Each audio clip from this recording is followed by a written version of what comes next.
Hey, hello! How's it going, YouTube friends? I hope you're all having a great time. Today, I'm here to show you how to bypass the Google account on your Samsung mobile devices. As you can see, I have a J2 Prime. Yes, I know, it's an old phone, so to speak, that runs Android 6. But this method works for Android 6 and 7 and even 8, though mainly for Android 6 and 7. Why am I making this video? Because I've been asked a lot about how to bypass the accounts on these devices, since obviously being Android 6 and 7, they've pretty much been forgotten. But Google hasn't forgotten about that. Google keeps releasing security patches. So I'm going to show you how to bypass the latest security patch for Android 6 and 7. Alright, with that said, let's get started.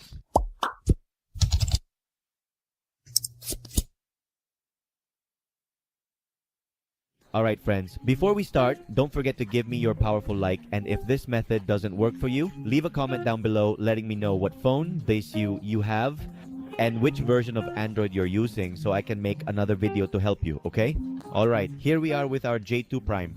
In this case, I'm going to show you that it's completely locked, so let's choose our language.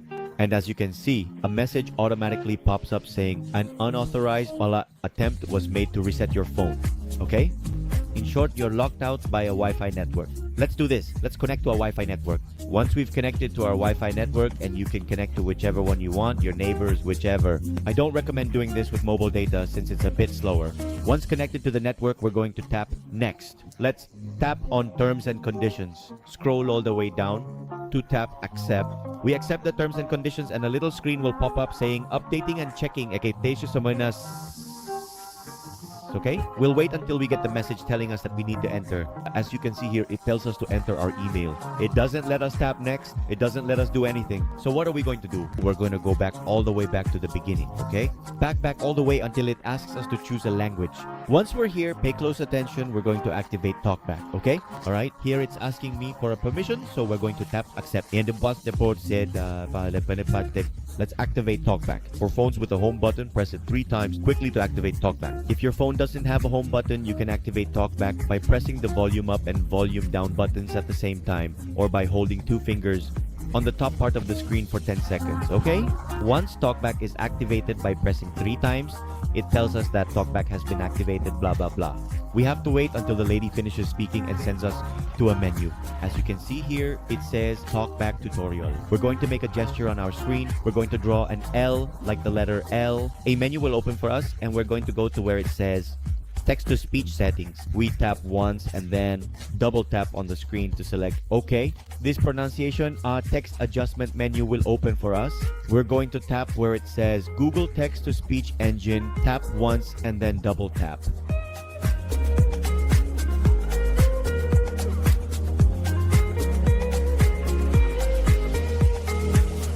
It will look like it's loading, and now some new options will become available to us. What do we need to do now? We're going to tap right on the gear icon and then double tap again. This option will open for us. Now we're going to deactivate TalkBack again.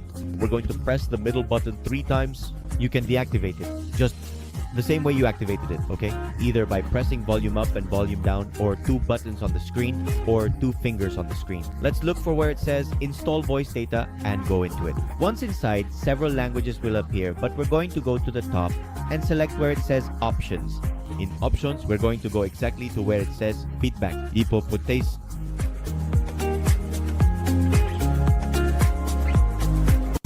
Once inside, another menu opens up where we can send feedback to Google. In this case, we can write anything there. What are we going to do next?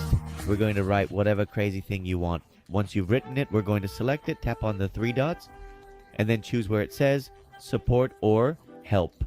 For you, it might also show up as help, okay? We're going to click there, and the Google tab will open for us. We're going to select no. And as you may have noticed, and as I already mentioned, the Google tab and the search engine open up for us. Alright, let's search for something specific. In this case, we're going to type the word Chrome, just as I did. And if you look closely, when you type it, the application appears at the bottom. We're going to tap on it and the browser will open for us. We're going to select Accept, then No Thanks. Here, right in the search bar, we're going to type 𝗣𝗢𝗡𝗧𝗔𝗥𝗠𝗘, which is the name of this channel, to look for the download links. We click there on it. We're going to select where it says 𝗣𝗢𝗡𝗧𝗔𝗥𝗠𝗘. Remember, it has to say www.𝗣𝗢𝗡𝗧𝗔𝗥𝗠𝗘 for the page to be authentic. we enter it. Once it loads, we just need to tap on allow and then allow. And that's it, our page is now fully set up. What we need to do now is check that a button appears on the screen that says View Applications. If it doesn't appear for you because the layout of the page has changed, go to the 3 lines at the top and look for the one that says Applications. We enter it. Once this window has also loaded, and done is, we're going to, when done and done, that's scroll down to look for the next application. We're going to look specifically 𝗤𝗢𝗧𝗔𝗥𝗠𝗘 for the application called FRP bypass. Okay, we're going to tap on it, and inside this page we'll look for the download links. Let me remind you again that I don't usually teach how to download much from my page since I tend to change it frequently. Okay, so we're going to look for the download section, which will take us directly to the MediaFire page. Once we're on MediaFire, all we have to do is click the blue box, the one that says bypass FRP. We tap on it. The download will start automatically. Let's close it. We're going to tap on update Google Chrome permissions, then we'll tap allow and close the translator. Okay, we'll tap no, then accept the download, and then tap right where it says open. Once we tap open, it will take us to the download section.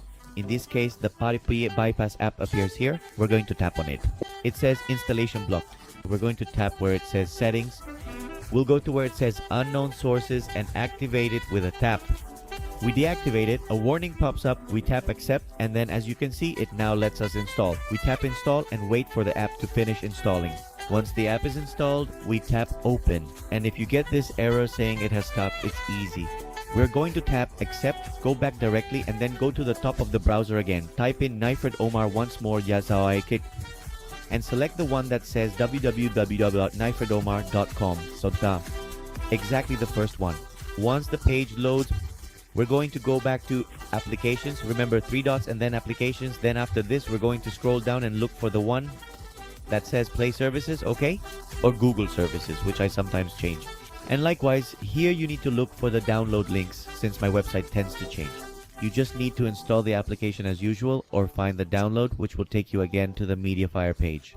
By the way, I forgot to mention, on this page, specifically in the Play Daughter Services section, you're going to see 2 options. You'll find a link that says Android 8 and Android 9. We're going to download the link that says Android 8, okay? Which will take us to MediaFire to download it.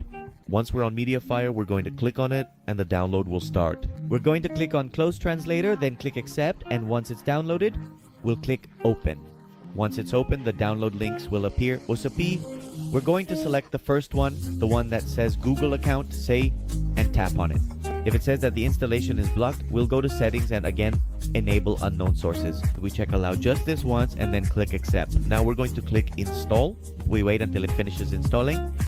Once it's installed, we click finish. We're going to open the bypass application again. It will start installing again. We click install, wait for it to finish installing, and once it's installed, we just click where it says open. Now the TAS application will open for us. There shouldn't be any errors at all now. If you do get an error, go and download the Android 9 version.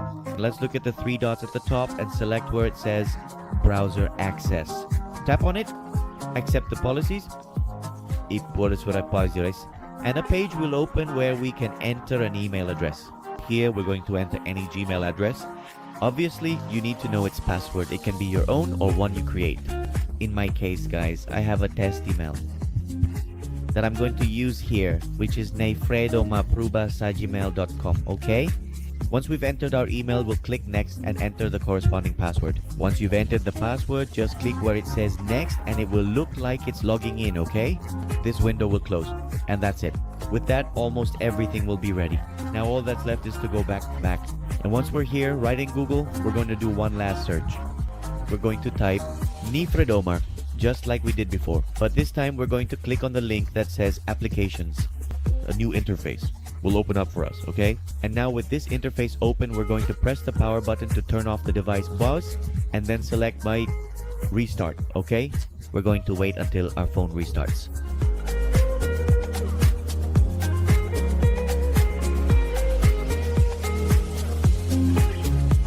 And once it has restarted, it will normally take us to the language selection screen. We'll tap start, then tap next on the Wi-Fi network screen.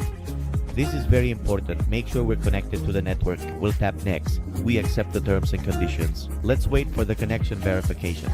This step took quite a while for me, so it's advisable if your battery is low to plug in your phone and leave it alone until it takes you to the next step. Once it moves on to the next step, it will ask us to set a date and time. We just need to tap next. We're going to select later. We're going to uncheck the pin option, tap skip, skip anyway. Let's wait a moment for this to finish loading. And here it asks us about the Samsung account. We're going to skip all of this. If you want to set it up after the tutorial, you can, but I'm just going to tap next for everything. All right, let's tap yes. And that's it. As you can see, our phone has successfully bypassed the Google account. Now we can restart and we can add a new Google account. For those wondering, you can now delete the apps you had, the ones you downloaded for the installation, okay? It's normal if you experience issues with the Play Store, but that can be fixed by formatting the phone again. Careful, if you're going to format it, remove any Google accounts you've added and don't set a pattern lock, okay? And format it from settings, not from recovery. Alright friends, I hope you loved it. I hope you found it fascinating. Don't forget to give me your awesome like and your powerful subscription. Don't forget to comment down below in the comment section if it didn't work for you or if it did, and let me know which phones you'd like me to make videos about, which Android versions or Google account bypass methods, so you can choose what you want to see on this channel. Alright guys, as with all my videos, I don't like to keep you any longer, so until next time, bye bye.